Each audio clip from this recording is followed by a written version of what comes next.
Bonjour à tous, je vais vous présenter le millésime 2019 du domaine Jacques Prieur. Alors l'hiver 2018-2019 a été particulièrement doux et ce qui a bien sûr provoqué pour la vigne de démarrage de la végétation très précoce et on s'est rendu compte que les premiers bourgeons sont apparus dès début avril. Un débourrement précoce expose la vigne à de forts risques de gelée. Et hélas, c'est ce qui s'est produit en avril 2019. Nous avons connu une nouvelle fois un temps froid avec des gelées qui ont bien sûr impacté le développement des bourgeons et qui aura bien sûr des conséquences sur la quantité de raisin à venir. Ensuite, le mois de mai est resté très frais. Donc la végétation a démarré très doucement. La fraîcheur du mois de mai s'est prolongée les premiers jours de juin. La floraison donc, a commencé péniblement la deuxième semaine de juin. La floraison s'est étalée sur pratiquement 3 semaines avec un stade mi-floraison autour du 20 juin. Et à ce moment-là, les conditions climatiques ont radicalement changé. D'un temps frais depuis pratiquement le mois d'avril, nous sommes passés à des conditions climatiques estivales, presque excessives. Quelles sont les conséquences de ce changement de temps brutal au moment de la fleur? Ça a provoqué de la coulure, c'est-à-dire qu'une partie des fleurs ne se sont pas transformées en fruits au moment de la nouaison.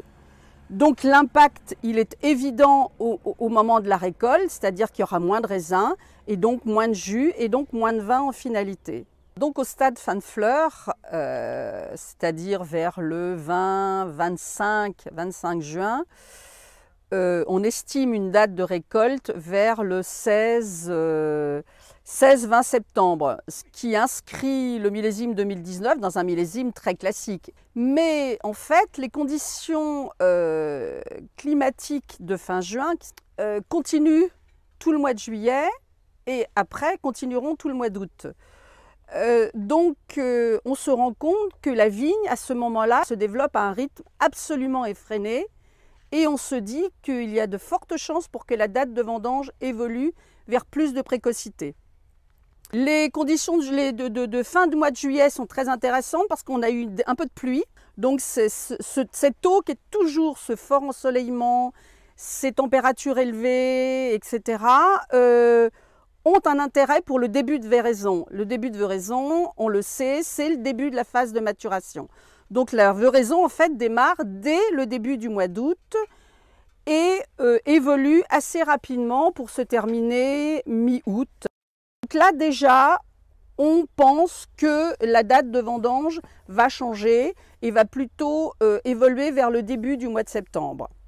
Un point important à noter en 2019, c'est l'hétérogénéité de la véraison. Cette hétérogénéité en fait est due à l'étalement de la floraison en juin. La chaleur de l'été continue au mois de septembre. Et on se rend compte à ce moment-là que la date de vendange va énormément avancer vers début septembre. La maturité des raisins de Pinot Noir et des Chardonnays évolue très vite. Il va falloir être très précis pour déterminer la date de récolte. La véraison était très étalée, ce qui signifie que la maturité, parcelle par parcelle, peut être aussi très hétérogène. Il va donc être nécessaire de faire des contrôles de maturité répétés et précis pour déterminer la bonne date de récolte pour chaque parcelle, Côte de Beaune, Côte de Nuits, pour chaque cépage. Et en finalité, on se rend compte au dernier contrôle de maturité que nous avons dû faire vers le 5-6 septembre que tout se rassemble, que les Pinots Noirs et les Chardonnays vont être mûrs en même temps. Cet état de fait nous fait prendre la décision au domaine Jacques Prieur de commencer les vendanges le 9 septembre. Les vendanges ont duré une douzaine de jours et se sont passées sous d'excellentes conditions. Et nous avons eu une chance absolument inouïe parce que nous avons récolté des raisins à parfaite maturité d'ensemble, d'un état sanitaire exceptionnel. Parfaite maturité d'ensemble, cela signifie maturité en sucre, maturité phénolique, maturité aromatique, et ceci à la fois pour les raisins de Pinot Noir et pour les raisins de Chardonnay. Les conditions climatiques de fin de maturation du mois de septembre ont rattrapé l'hétérogénéité due à la floraison du mois de juin. Et tout était parfait pour ce millésime 2019 et ça a été pour tout le monde une très belle surprise. Ici, nous sommes dans la cave des vins blancs du domaine Jacques Prieur où se déroulent dans ces pièces bourguignonnes de 228 litres les fermentations alcooliques, les fermentations malolactiques et donc l'élevage sur lit de nos vins blancs. Le millésime 2019 a donné des vins blancs exceptionnellement équilibrés, avec une magnifique maturité en sucre, surtout une très belle maturité aromatique. Ce sont des vins qui expriment à la fois de la densité, de la texture, une belle richesse, parfaitement équilibrée par des niveaux d'acidité naturelle très intéressants, même si nous avons connu des conditions climatiques de chaleur et de sécheresse. Pourquoi cette acidité est intéressante? Parce que c'est une acidité qui vient équilibrer la richesse des vins blancs du millésime 2019, parce que c'est une acidité structurante. En fait, c'est une acidité qui est portée par des quantités naturelles d'acide tartrique. Les chaleurs du mois d'août et début septembre, pendant la phase de maturation, ont brûlé l'acide malique et par contre ont aidé à la concentration dans les raisins de l'acide tartrique. Beaucoup de vins blancs du millésime 2019 sont en bouteille, d'autres vont être mis en bouteille dans les jours qui viennent, expriment vraiment cet équilibre entre richesse et très belle fraîcheur de fin de bouche croustillante, avec de très belles aussi sapidités, des longueurs infinies. Pour moi, les vins blancs du millésime 2019 sont de très grands vins blancs, à la fois classiques, déjà très agréables à déguster au bout de pratiquement 2 ans, mais aussi qui ont un énorme pouvoir et potentiel de vieillissement. Nous sommes ici dans la cave des rouges du domaine Jacques Prieur.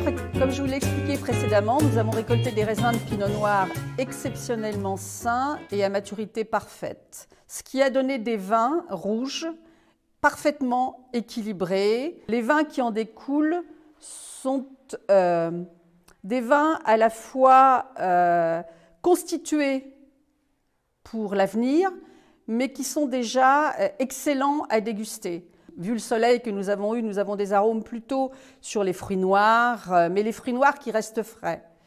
Parce qu'encore une fois, cette maturité, cette richesse est compensée et contrebalancée par une très jolie acidité naturelle due à la très bonne quantité d'acide tartrique que nous avions dans les raisins. Et que les vins, après leur macération, après l'élevage, ont conservé. Ce qui nous donne des bouches déjà très intéressantes, bien sûr, au niveau densité, texture, structure, mais surtout des fins de bouche sur la finesse, le croustillant, l'élégance, et donc des vins rouges d'une très grande digestibilité.